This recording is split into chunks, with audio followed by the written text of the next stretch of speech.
Omniverse.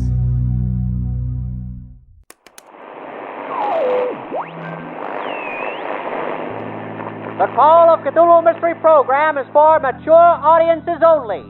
This episode contains violence, harsh language, child endangerment and abuse, bullying, colonialist terminology for and mention of violence towards indigenous peoples, ableist language, alcohol use, and reference to gun violence. Please listen at your own discretion. If you find our Stygian story simply scintillating, head to CthulhuMystery.com to join our community of fans and unlock further secrets at Patreon.com/OmniverseMedia.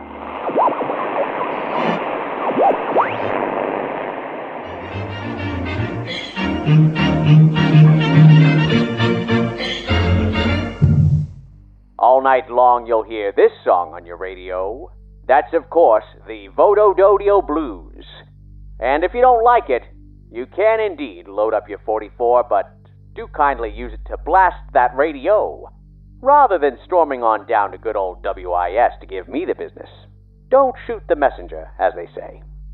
But if that Vodo-Dodio don't do you right, well, friend, next up, we've got something that I think you'll find surprisingly different. If you've looked out your window lately, you'll have no doubt noticed that it's the dead of night. Precisely when you might expect to hear the next installment of the Call of Cthulhu Mystery Program. Well, wait no longer, my fine friends.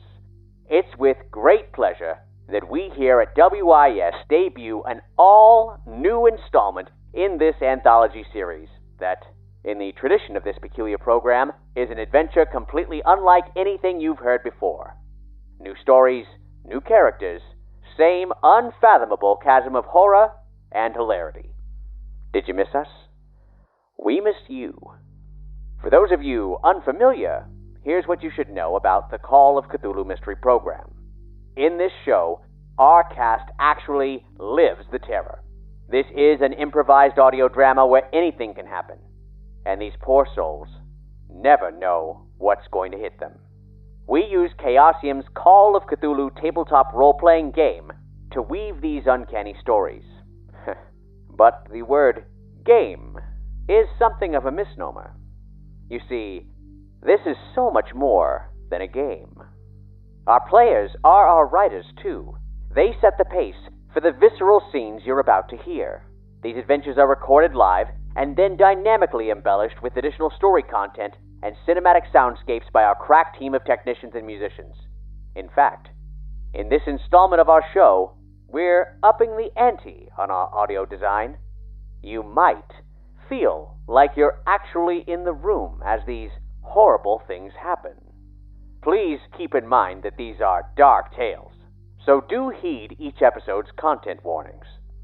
Folks, I certainly don't want to drown you in preamble, but before I fling you headlong into an all-new auditory nightmare, I have an exciting announcement concerning the future of the Call of Cthulhu Mystery Program. Our team has been plotting and scheming behind the scenes to devise how to bring you new, terror-tickling tales at regular intervals. Fortunately, the storytelling scientists at Omniverse have devised a solution. We have several all-new series of Mystery Program recorded, but we can't finish them without your help. So, like many radio programs before us, we're launching a crowdfunding campaign, which will run throughout the duration of this series. If you love our enthralling expansions of Lovecraftian lore, please consider contributing. Just head to CthulhuMystery.com/crowdfund. Stay tuned after the episode, and I'll share more details on what titillating treasures and Cthulhu mysteries await the generous souls who join us. But for now, and at long last, let's go back. Way, way back. The year is 1920. August. The last days of summer. Do you know where your children are? Well, for their sake, let's hope they're not getting into trouble. Let's hope they're not like these young fools who dare to trespass in places best left forgotten. Let's hope they can survive the gauntlet of horrors that await them when they spend a night in Howling House.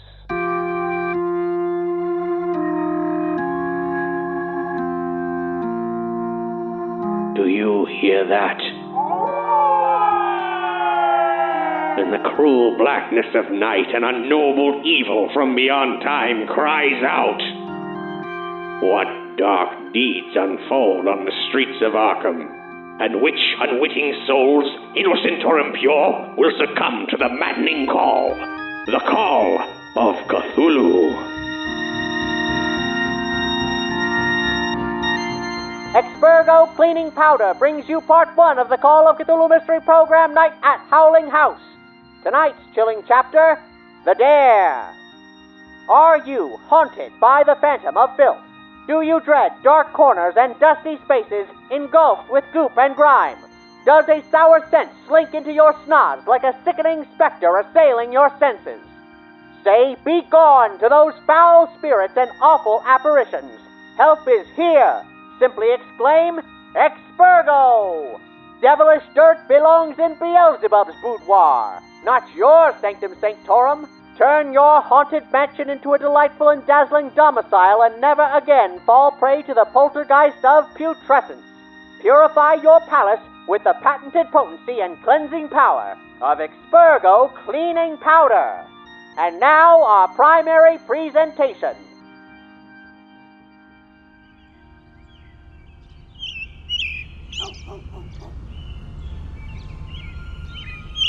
It's a bright summer afternoon in Arkham, Massachusetts, and that's a precious thing. A new school year and the turning of the leaves are right around the corner. There isn't a young person in New England that isn't making the most of a Saturday like this one, especially 12-year-old Tenderfoot, Thomas Northwood, who, true to the Scout's motto, is always prepared. Canteen in case she gets thirsty, binoculars in case she wants to look at a bird, neckerchief ironed and tied. Tight. Hat. Looking sharp there, Woods. And the knife. Better keep this tucked away for now. Yes, sir, looking sharp. Dorothy Pickett, if there was a merit badge for making a fella's stomach do cartwheels, oh, you'd have it. Okay. He takes a deep breath and leaves his bedroom with a formal air about him. Out the door and down the stairs to face the day ahead. Where are you going all fancied up? I'm going out, Chelsea. To a scout meeting? Nope, not a scout meeting. I want to come. Well, you can't. Tommy, Meemaw says you have to take me out with you. No, Grandma said I should take you out with me more often. We can go somewhere later. But Tommy... Chelsea, I will take you out later. Meemaw! Tommy Northwood, or Woods as the other kids call him, knows he should be courteous and kind to his little sister. But a mission like this is no place for a tag-along.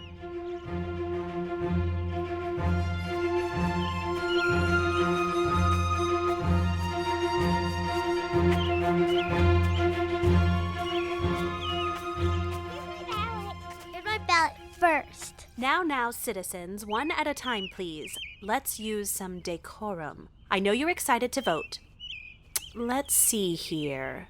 There she is, the apple of Wood's eye, the meticulous and tough Dorothy Pickett. She's in her front yard using an upended fruit crate as a podium, presiding over her two little sisters. My pie is going to win. Nuh-uh. It's important to vote for the most qualified pie for the position in question. Bingo wishes. Before I walk into view, I've got this sheathed hunting knife with a polished ivory handle.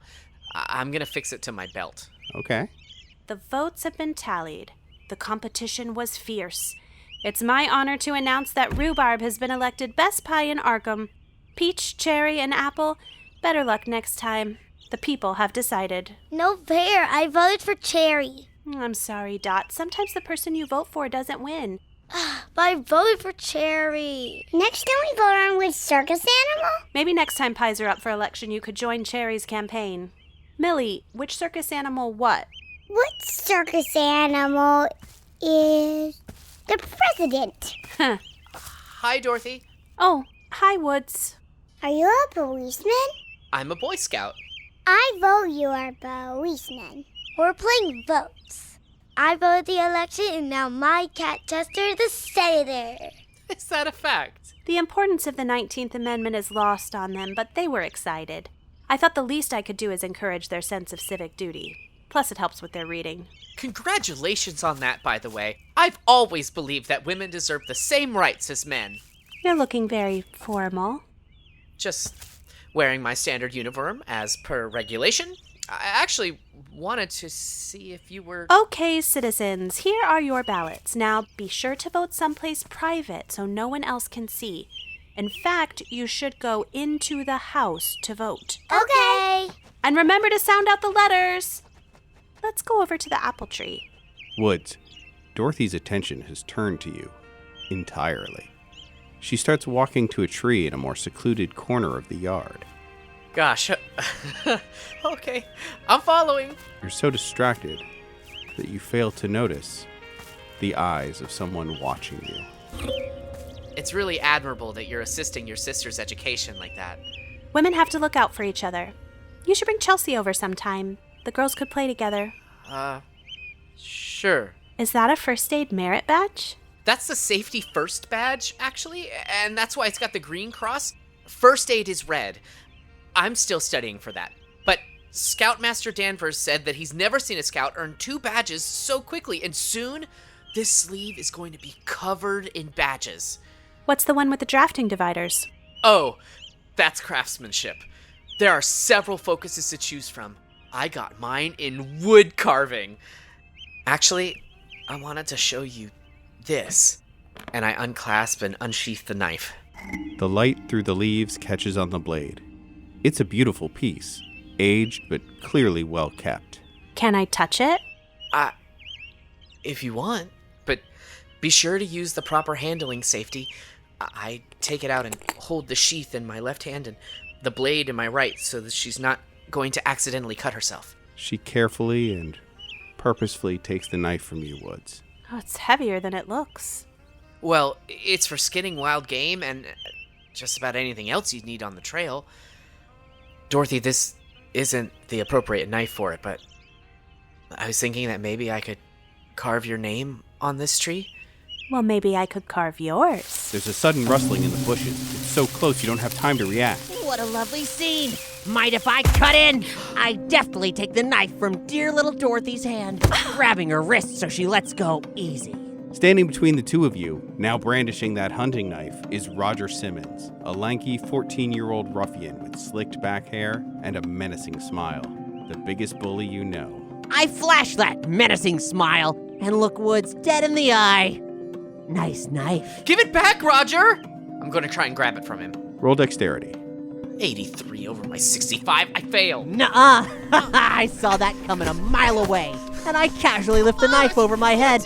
Roger! Roger Simmons, I will not hesitate to alert the authorities. And what? Tell him Loverboy here is a thief? What? Oh, yeah. This knife belongs to Scoutmaster Danvers. Isn't that right, Woods? That's my father's knife. He gave it to me for my birthday, just before he died. Dorothy's watching your face, Woods. If you want this lie to hold, roll Be Sneaky for me. 61 out of 40. Darn it! Oh, your dad's. Was your mama fadoodling the Scoutmaster? What? I know this knife. The pride and joy of Scout bastard Reginald Danvers. Wears it on his hip every camping trip. Talks about it every chance he gets. His grandpappy stabbed an Indian with it or something. No, Roger, that is my father's knife, and I will thank you to return it to me. A thief and a liar, Woods? I'll admit, took balls to pinch something like this. Was it just to impress little Dorothy here? Is it true, Tommy? You know, they kicked me out, so I can't quite remember the oath. What's the first thing that a scout is? Trustworthy. What's that? A scout is trustworthy, loyal, helpful, friendly, courteous, kind, obedient, cheerful, thrifty, brave, clean, and reverent. Dorothy, I did take it. It's just that I didn't mean to. I was gonna give it right back. And now it's all. And Dorothy doesn't need to say a word. The look on her face says everything. She turns from you and walks back into the house. I'm sorry. Morphe, our votes are done. Tell me the votes, please. In the house, girls. But the votes. We'll tally them in the house. Roger, you rat. Give me back that knife or I swear. I'll give you back the knife, Woods, on one condition. What? Tonight, at dusk, you are going to meet me out in front of the old Barnaker house. Howling House? Why? Oh, it's a surprise, Woods. But don't worry. Nothing a big, brave Boy Scout can't handle. You do this, and you get your knife back. I point the blade at him for emphasis. And how can I trust you? Why, haven't you heard of honor among thieves? I tuck the knife in my belt under my jacket and slink away into the shrubbery. See you tonight, Woods. Scout is trustworthy. Loyal, helpful, friendly, courteous, kind, obedient, cheerful, thrifty, brave, clean, and reverent. Scout is trustworthy. Loyal. A Scout is loyal. A Scout is loyal. Helpful, friendly, courteous, kind, obedient,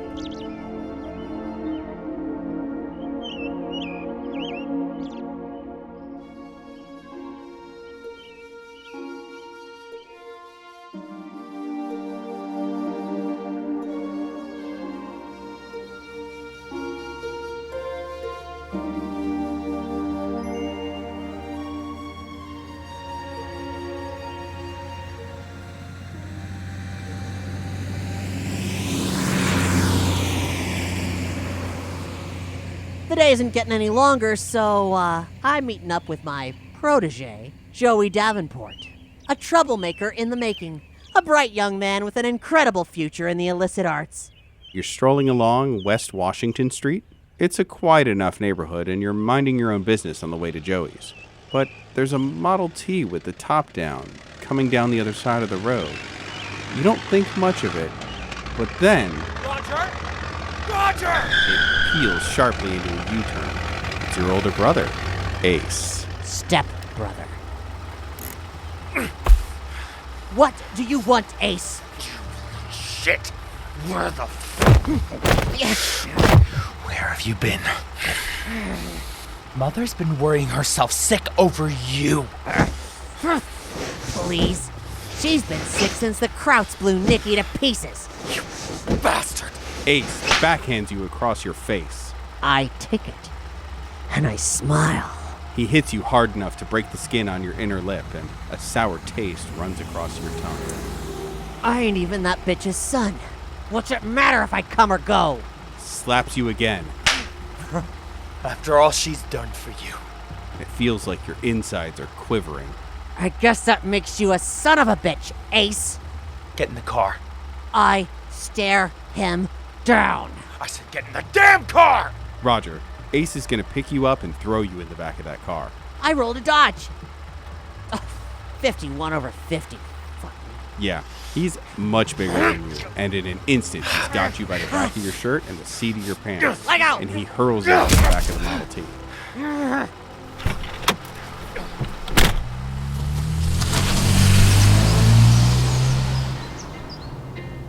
You aren't flying the coop again. You hear me? It's lockdown for you, my lad. And Wilbraham Academy on Monday morning. No more truancy, no more thieving, no more disappearing, no more being a spoiled brat delinquent. I'll make a decent man out of you. Oh, like you. Big, strong war hero with nothing better to do than slap around a kid. Maybe those headmasters will knock some sense into that block of yours. Lord knows I've got better things to do than chase you down so Mother doesn't have a fit. Well then, I think you'll all be happier with me gone. When he slows down at the next intersection, I am out of there. Roll gym class to leap safely out of the back of the Model T. That's a 46 out of my 55. You deftly vault out of the back and hit the street running. Toodles! Roger! God damn it! You... I'm headed towards alleys, side yards, woods, whatever it takes. I'm gonna disappear. Ace slams on the brakes and parks the car to give chase, Roger. But you're fast. You round the corner of a house and skid through a fence hole into the nearby thicket, and you're gone. Roger! You bastard!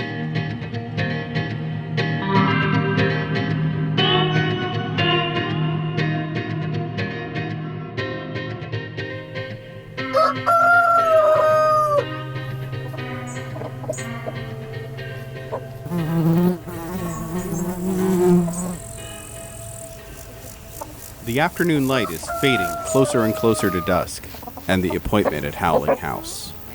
On the outskirts of Arkham, not too far away, is a ramshackle farm and an 11-year-old boy shaking with terror in a chicken run. I'm sorry, Mother. I promise I'll be a good boy, but... Oh, God, I can't. Stay away. I have a hope. Please, chickens. Mother says I should be strong, and please, I have to spray.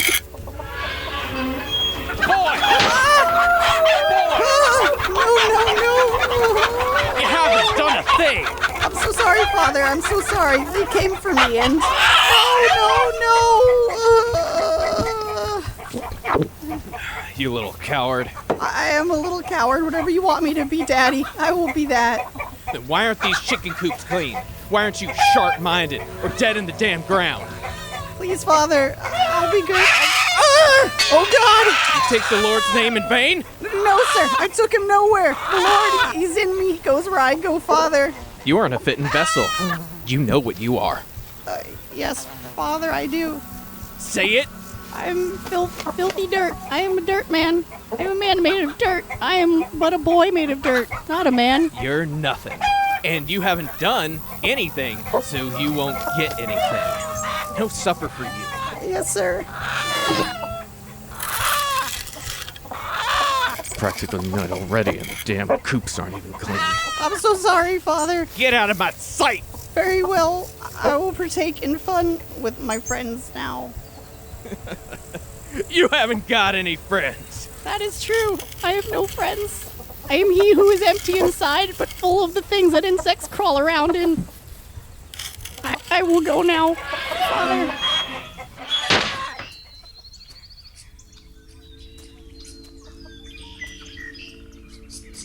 It's better out here, Dirt. Quieter. No more pecking, scratching chickens cluttering up your mind. Mother told me to be brave, and I tried, but... Oh, it's okay now, it's okay. Your friend Roger asked you to come out tonight. I'm so glad we're friends. He saw me light a fire one time. He said it was good. So I must have done something good. But he asked me to go to a scary place. Yes, he did. But it can't be any scarier than those chickens, right? No, it can't be. I'm gonna bring some things he'll like.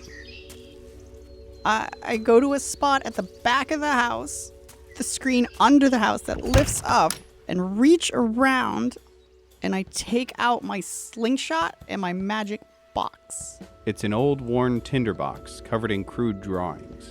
Did you do these drawings, Dirt? Yeah, to keep them safe. And what's inside? My matches and my firecrackers. I'm not supposed to have them. Oh, I won't tell. Thank you. You're a good friend. Where are you going now, Dirt? I put my treasures in my pockets, and I'm gonna see my friends.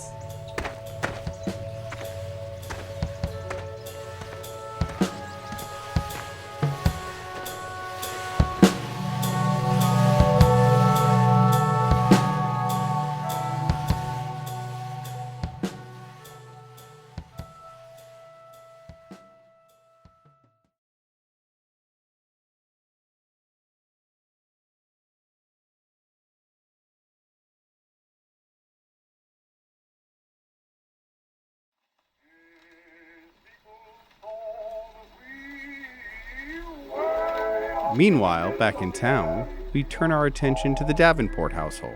A small, well-kept apartment, always filled with commotion. 2 parents, 3 kids, and 13-year-old Joey right in the middle. Whose bicycle is this in the hallway? That's mine, Ma. It's nice, right? I didn't want to get it stolen, so I brought it inside. Mm-hmm. Joseph Davenport? you look me right in the eyes and tell me you didn't steal this bike. Because I swear... Ma, no way. I didn't steal a thing. I bought that with my own money. And where'd you get that money? I know you're not shining shoes anymore. I earned it fair and square. Oh, yeah? You running another policy racket, shaking kids down for protection? No, Ma, I'm done with all that. I swear, Ma, I swear. You taking handouts from that Simmons kid? Ma, no, I've been helping Mr. Diamond, all right? Lord, don't tell me my son is working at a speakeasy. No way, I'm just moving boxes for him. He had to close the bar, Ma. Uh-huh. And just what kind of operation do you think he's running now? How am I supposed to know? I just do the job and it pays. Well, it's not paying anymore. You don't take another cent from that man, you hear me? Yes, ma'am. And don't you run any errands for him. Not now, not ever. Yes, ma'am. And as for this... Ma, no, I told you. The bike isn't stolen. I bought it from Mr. Parker. Well, you're not going to see this bicycle until I check with Mr. Parker and make sure my son is being honest with me. But Ma... Not another word.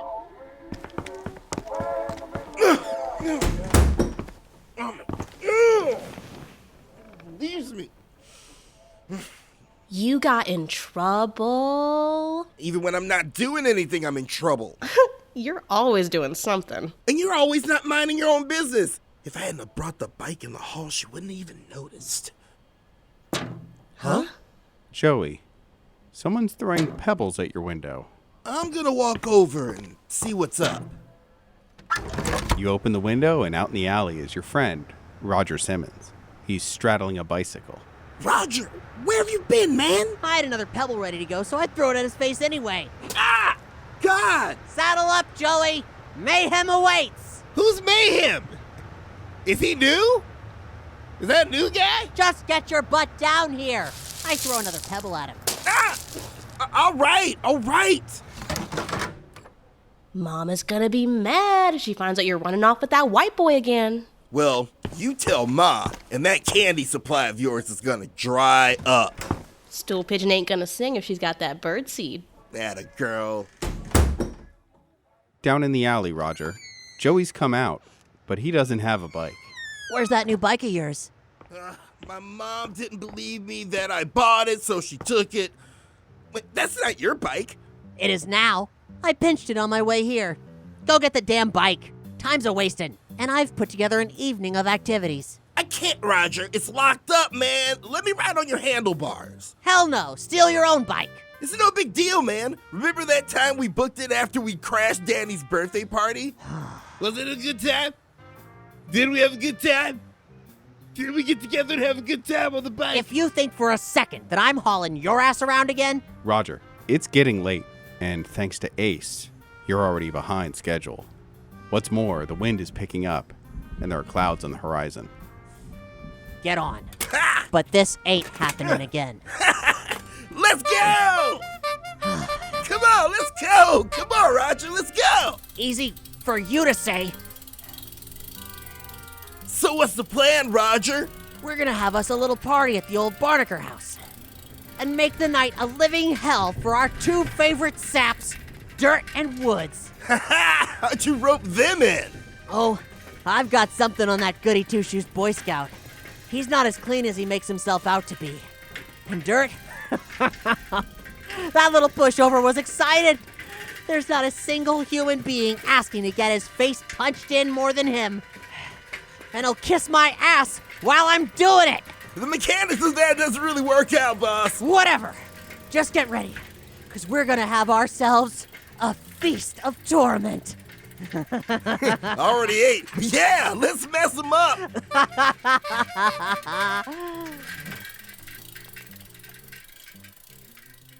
Meanwhile, back at the house of little Tommy Northwood.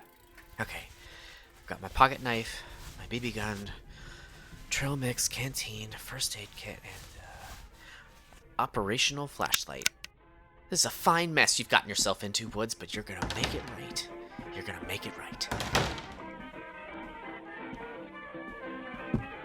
Goodbye, Grandma! I'm heading out! Not so fast, young man.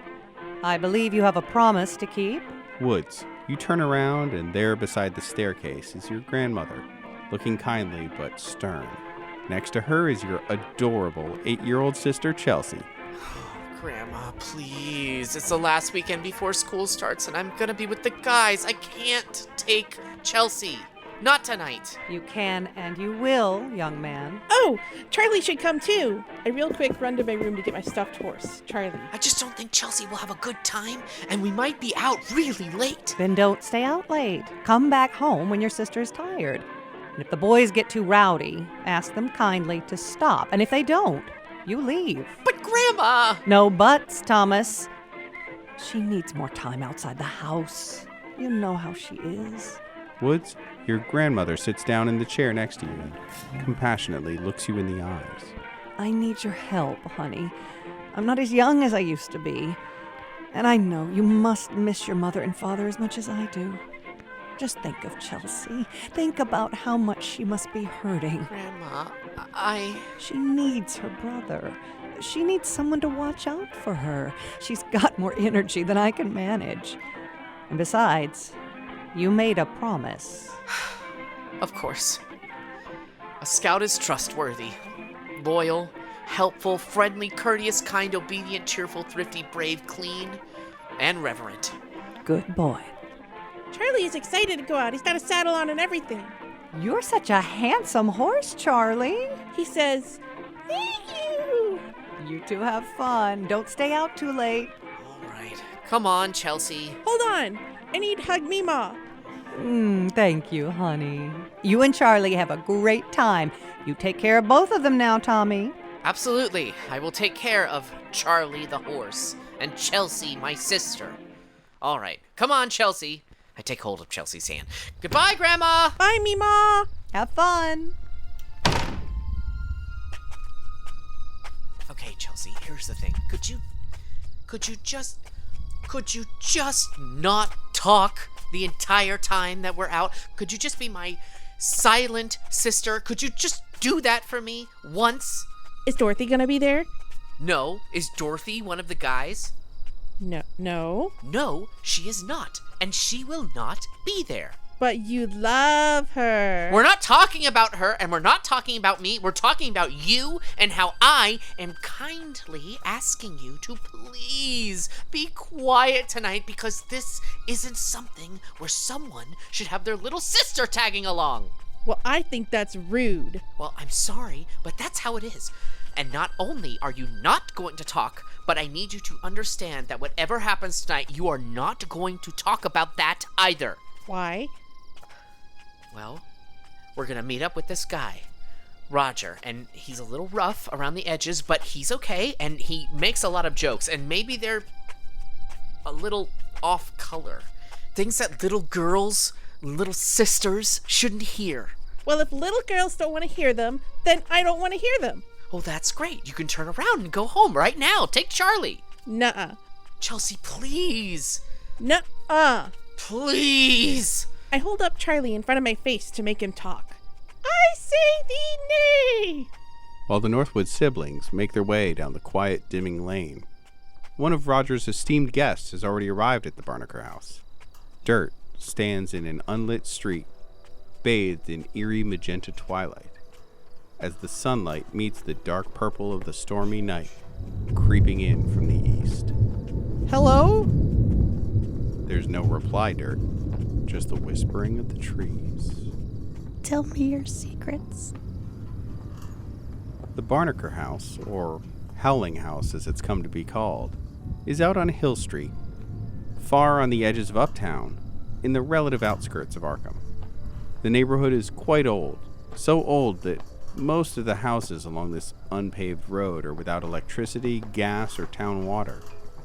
Here, in the dusk, the sinister two-story Victorian is silhouetted by the setting sun, and the overgrown yard is pooled in shadow. Each peak and angle of the house's spires and shingles feel almost reptilian, like a predator looming in the tall grass. Roger? Is there a fence? I'd like to walk up to the fence and see if Roger is here. Oh, there is a fence. A rusted wrought iron fence that runs around the perimeter of the yard. There's an ornate hinged gate that leads up to the front door, latched with a big padlock. Roger? Friend? Are you here? Looking between the bars, you don't see anyone, Dirt, but you can get a better look at the house itself. It's in a sorry state. Its cobalt blue paint is stained and peeled. Entire patches of it are missing. All of the windows have been boarded shut, maybe to protect them from vandals. The yard itself is filled with sickly-looking trees. In the other yards of the neighborhood, it's still summer. But here, you could mistake it for fall. Where are my friends? My best friend said he would meet me here. I'm gonna climb the fence and knock on the door and be polite. It's a tall fence, topped with spikes of jagged metal, but the gate is flanked by stone pillars. You can probably climb your way to the top of one of those relatively easily. Give me a gym class roll. I only have a 20. Oh, thank goodness. A 12! Your frail little hands are just the right size to get into the cracks and crannies of the rocks, and you lift yourself up on top of the pillar beside the gate. From there, Dirt, you still don't see Roger, but you do hear something. Flapping sounds. Oh, no. No. No chickens, please. No chickens, please. Oh, God, no chickens. From the house's awnings, spilling out into the night sky. Oh, Mother, oh, God, please. Are first one, then two, then dozens of bats. Oh, thank goodness. Friends! The bats swarm, dip, and fly in a flurry all around you. Oh, bats! Please be my friends, bats. I want to roll to be a pal. I rolled 33 out of 75, so these bats are now my friend, and they're with me forever. Oh, they love you. Maybe it's your chicken coop aroma luring in the juicy bugs, or maybe it's your good vibe and high-pitched shrieks. But the bats swarm around you briefly in an embrace of leathery wings and chirps before going forth into the night sky. Be my mommy, bats. Sweet bats. And Dirt? What? You hear one of those high-pitched chirps next to your head. Huh? There's a little bat attached to your jacket. Sweet bat. I want to cuddle my little bat. Maybe I can be your mommy, too. As you're plucking the trapped bat from your jacket, you see in the distance a pair of figures approaching down the road. Tommy, you didn't tell me Mom would be this house. Who's that weird guy? Look, Chelsea, it's fine. It's fine. This is where Roger told me to meet him. I didn't know that Dirt was going to be here, but it's fine. We're going to be fine. Mima says we're not allowed to go to this house. We're not even supposed to be on this side of town. Well, Chelsea, if you don't like it, you could turn around and go home. You could take Charlie, and you could turn around and go home right now. Go home? By myself? Yes. By myself? Fine. All right, come with me. Dirt's here. He's a great guy. I put my bat friend in my pocket to keep them safe. Maybe if I collect more, we could be a family. I need more bats. Give me bats. Come here, bats. See? Bats. He's friends with bats. He's calling to bats. I don't like bats, Tommy. It's all I have. My skin is a snack. Come eat it, bats. Are you even listening to him? Come on. Hey, Dirt! Hey! Oh, hey, you. Hi, Dirt. Woodsy. Hey, Dirt. Hello, friends. What are you doing here? Oh, look at all these new friends in the sky. They're bats, and they're going to be my new family. Those are vampire bats. Dirt, it is my duty to tell you that bats carry rabies. I mean, that's okay. My grandma had rabies, and so... Have you been bitten? Have you been bitten? Who cares? Yeah, no, maybe. Oh, okay, because I have a first aid kit in my pack, and if you are in need of medical assistance, I am here to take care of you, Dirt. I'm gonna climb down the way I came. I'm okay, but if you want to stick me with something, if that's your wish, if that'll make you happy, do that. Tommy, I want to go. Okay, Chelsea. You know, first Tommy, aid, you want to put a go. needle in me. If Okay, that'll make Chelsea. You happy, then Tommy, this is not good. Put a needle Tommy, in me. please. Chelsea, just calm down. Everything's smile. gonna be fine. The bats are gone. It's gonna be fine. Off in the distance, you hear something. Before we take the corner, you are getting off and you are walking behind me. I will not be seen riding up with you on the handlebars. This is it, pal. I don't know about that. We're kind of going down a hill. I can't get off like this. You best get off, because I'm going to brake. Come on, you stupid. Are we going to do it? You going to do it? This is your stop, pal. Are we going to do it? Can we do it? Get your ass off. When are we going to do it? Oh, come on. We keep saying we're doing it, but I don't see us doing it. Piece of shit! Woods, Chelsea, and Dirt, you see a panicked Roger and Joey spill into view from behind a ramshackle wood fence at the bottom of a hill. Roger's attempting to brake on a bicycle, and Joey is riding on its handlebars. Roger? I dig my heels in and I bring this hunk of junk to a stop. Joey, you're not ready for that, and you go flying off the handlebars. God damn it! And I pose on the bike, trying to look cool. Well. The loser patrol is all here. Already here. Oh, Roger, why'd you... Oh, look at you. I didn't know that Joey was going to be here, Oh, too. Joey D is here. Friends! I brush myself off and I walk over. Hey, Dirt. Hey, best pal. I step off the bike and let it clatter to the ground. Pop the collar on my jacket and walk over to my good friend, Woods. My hand firmly clamps on his shoulder. Say, Woods, what's with the tag-along? My grandmother said that she had to come with me. Grandmama's boy. It's my duty to take care of my sister, and I am trustworthy and loyal to my family. It's part of the Scouts code. You know she's gonna rat you out, right? No, she's not going to rat me I out. totally am gonna rat him. What does All that right. mean? What does rat out mean? Chelsea? Nothing. Chelsea? Pinky swear. Pinky swear that you're not gonna tell Grandma about whatever happens here. Tommy. I'm gonna be a pal. I'm gonna be a pal to my sister. I rolled a 92. I'm going to push the roll to be... What's your skill level? 30. I'm gonna push the roll to be a pal to my sister, and I'm gonna really look. I'm gonna get down. So the first time I just did the pinky swear, and now I'm gonna get down on her level, and I'm really gonna look her in the eye. Chelsea, I've never asked anything else from you before, but I need to take care of something with Roger, and I need you to be a big girl. I need you to be a grown-up, and... I rolled a 39, so I failed that one, too.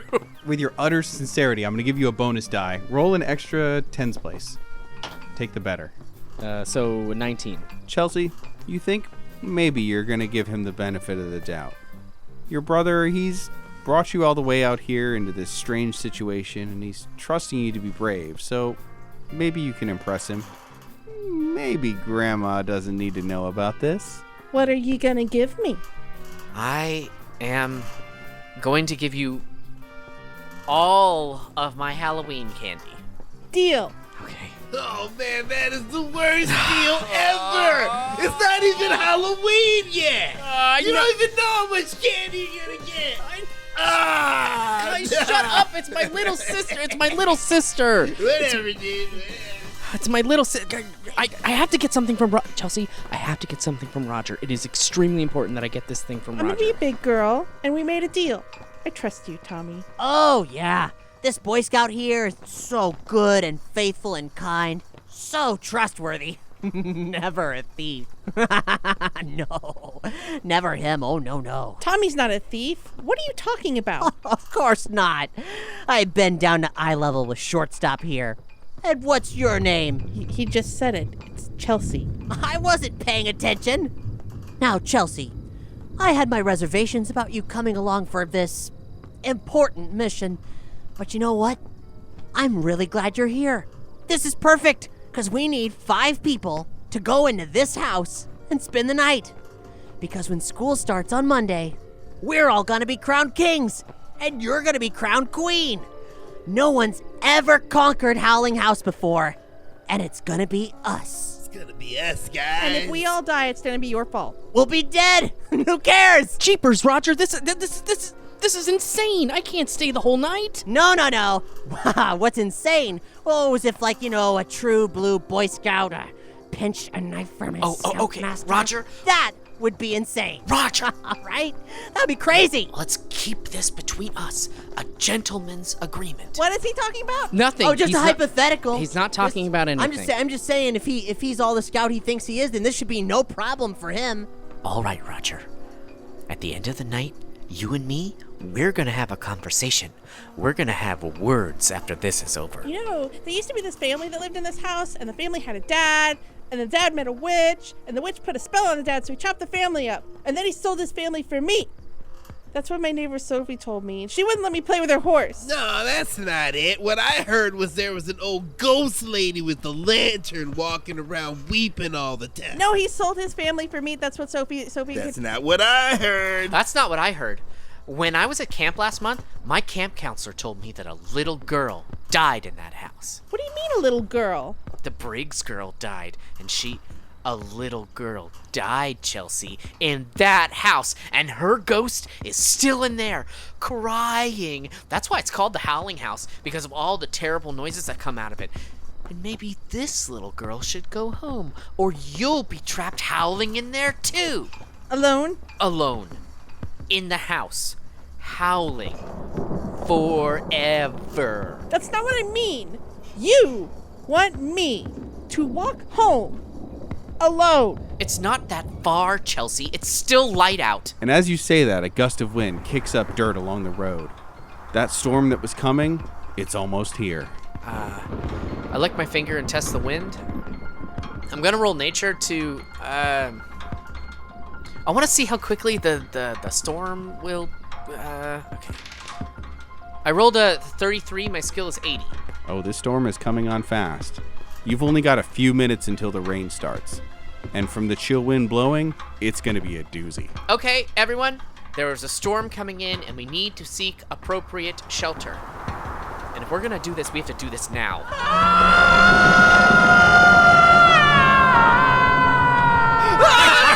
Maybe we can make it home if we run really fast. Tommy, what was that? Tommy, what was that? Was that the little girl? It didn't sound like a little girl. I cling to my friend Joey's leg. I mean, I guess he's my friend. Hey, get off me, man! You're cramping my style! Oh, the baby's scared of a little wind in an old rickety house. No, you're not chickening out of this. Chickens! I produce a ring of keys from my jacket and unlock the big padlock, letting it fall to the ground. And I push the rusted gate open.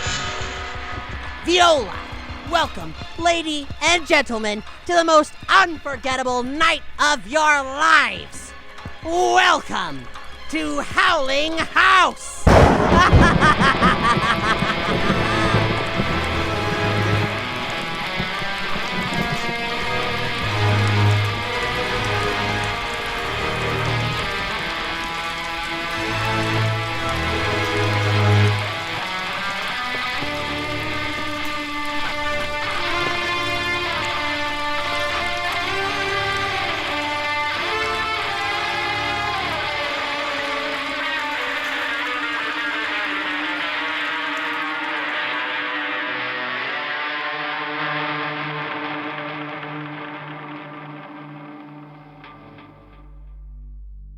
And so, our sinister story begins. I can't tell you, dear listeners, how good it feels to once again be tormenting your airwaves with our twisted tales. Making a program like ours is no simple feat. That's why, like that little voice in your basement at midnight, we're calling on you to join us. Head to CthulhuMystery.com/crowdfund and pledge your demonic dinero to summon our next story.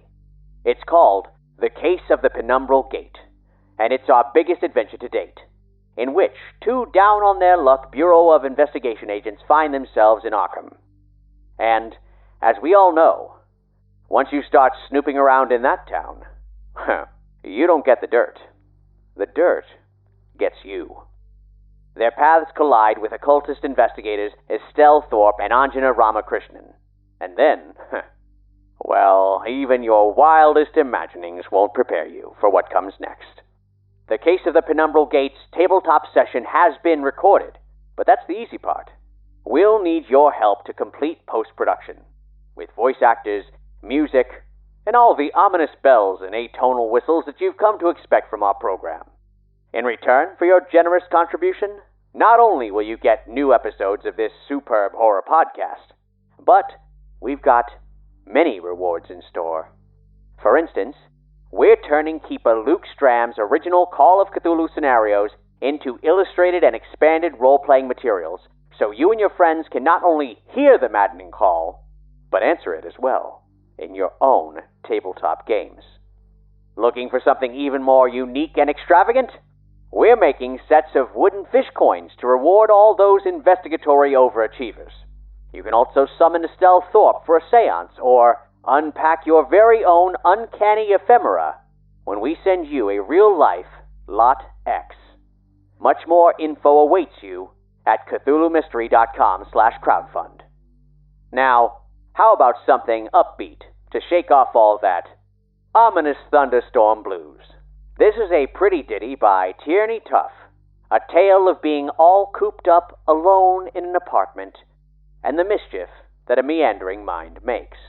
You may know Tierney from her fiery fronting of the band The Pauses, but, appropriately for this solitary song, this is from her debut solo EP. The record is called A Farce to be Reckoned With, and the song? This is Apartment 54. Knock, knock.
Thanks for listening to the Call of Cthulhu Mystery Program. This series is recorded and produced in Central Florida and Nashville, Tennessee, on land stolen from their indigenous people, the Timucua and Seminole, and Yuchi, Chickasaw, Shawnee, and Cherokee, respectively. Acknowledgement of the first peoples of these lands and the lasting repercussions of colonization is just the beginning of the restorative work that is necessary. Through awareness, we can prompt allyship, action, and ultimately decolonization.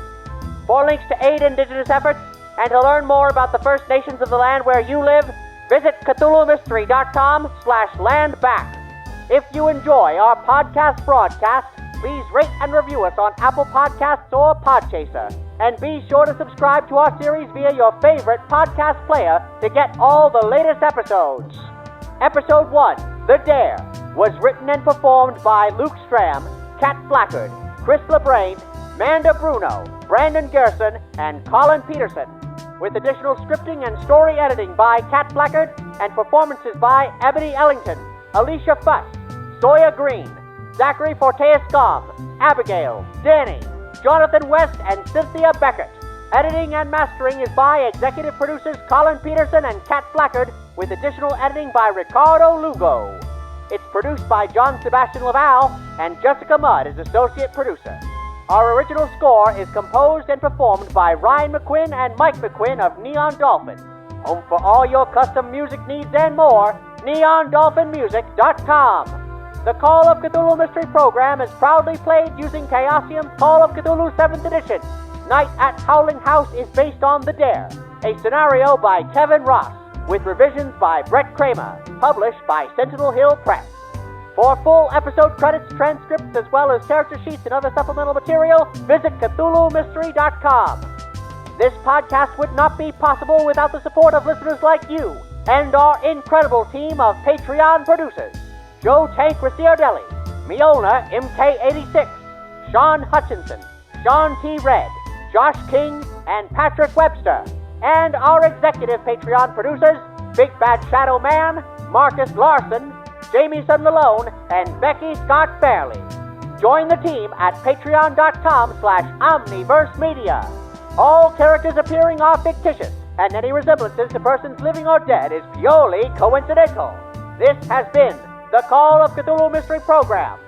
Good night.